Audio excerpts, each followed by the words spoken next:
لوگ یہ کہتے کہ جب اسلام بت پرستی میں نہیں مانتا ہے، آپ مسلمان سب سے زیادہ بت پرستی کرتے، آپ کعبہ کی طرف سجدہ کرتے ہیں، وہ سب سے زیادہ بت پرستی ہے۔ غیر مسلم کہتے اسلام اگر بت پرستی کے خلاف ہے تو آپ لوگ کعبہ کو سجدہ کیوں کرتے، کعبہ کی پرستی کیوں کرتے ہیں، کعبہ کی عبادت کیوں کرتے؟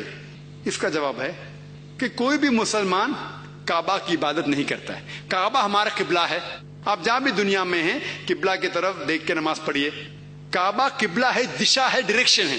مثال کے طور پہ ہمیں اگر آج نماز پڑھنے کا یہاں، تو کوئی لوگ کہیں گے کہ دکشن کی طرف دیکھ کے پڑھیں گے، کچھ لوگ کہیں گے پشچم، کچھ کہیں گے ایسٹ، کچھ کہیں گے ویسٹ، کچھ کہیں گے نارتھ، کچھ کہیں گے ساؤتھ۔ تو اجماع ہونے کے لیے ہمیں ایک طرف دیکھنا چاہیے، اور اللہ فرماتے ہیں کہ ہمیں دیکھنا چاہیے کعبہ کی طرف۔ تو کعبہ ہمارا قبلہ ہے۔ اور سب سے پہلے جو جغرافی میپ، جو نقشہ بنائے تھے دنیا کا، وہ مسلمان تھے۔ 1154 میں الادریسی نے نقشہ بنائے تھے پوری دنیا کا۔ اور جب مسلمان نقشہ بناتے تھے تو ساؤتھ پول اوپر تھا، نارتھ پول نیچے تھا، اور کعبہ بیچ میں تھا۔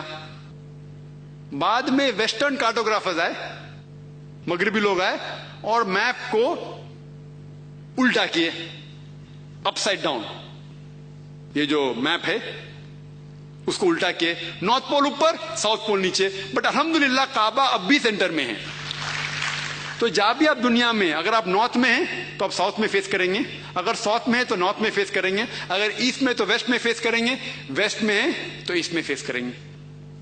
اور ہم جب جاتے ہیں مکہ میں عمرہ کے لیے یا حج کے لیے، ہم طواف کرتے ہیں کعبہ کے ارد گرد، ہم طواف کرتے ہیں۔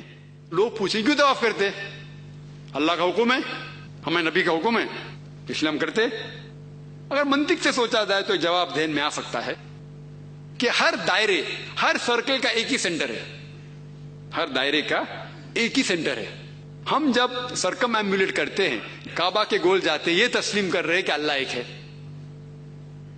اور حضرت عمر رضی اللہ عنہ، ان نے کہا، صحیح بخاری میں ہے اس کا ذکر، جلد 2 کتاب و حج، چیپٹر نمبر 56، حدیث نمبر 675، اس میں حضرت عمر فرماتے ہیں رضی اللہ عنہ، وہ کہتے کہ کیونکہ میں نے میرے نبی کو اس پتھر کو چومتے ہوئے دیکھا ہوں، اسی لیے میں چوم رہا ہوں، ورنہ یہ کالا پتھر نہ مجھے کوئی فائدہ پہنچا سکتا ہے نہ کوئی نقصان پہنچا سکتا ہے۔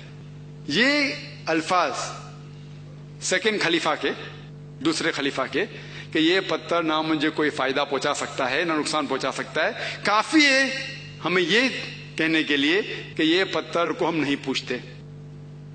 اور ایک چیز میں کہتا ہوں کہ محمد صلی اللہ علیہ وسلم کے وقت، ان کے دور میں کئی بار صحابہ نے کعبہ کے اوپر چڑھ کے اذان دی۔ میں یہ پوچھنا چاہتا ہوں کہ کوئی بھی شخص جو بت کو پوچھتا ہے وہ بت کے اوپر کبھی نہیں چڑھے گا۔ صحابہ کعبہ پہ چڑھ کے اذان دیتے تھے، یہ ثبوت ہے کہ ہم اس پتھر کو، سنگ اسود کو نہیں پوچھتے۔ وقت کی کمی ہونے کی وجہ سے میں چاہتا ہوں کہ سوال جواب کی نشست ہو، اسی لیے میں اس تقریر کو ختم کرتا ہوں تاکہ زیادہ وقت ہو سوال جواب کے لیے۔ وآخر دعوانا الحمدللہ رب العالمین۔